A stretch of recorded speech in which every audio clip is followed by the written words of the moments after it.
Domestic motorbike sales are up 14% in January compared to the month last year, boosted by increased demand from outside Java Island due to rising average income nationwide. The improved national income to GDP ratio is down to the rebound in global commodity prices, increased state expenditure on infrastructure projects.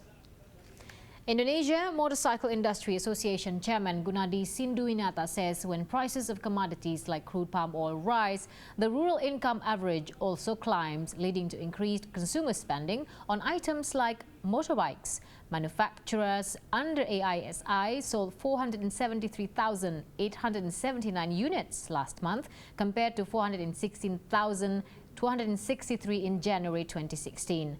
Gunadi says after looking at last month's sales figures, AISI is confident of seeing 5% sales growth this year.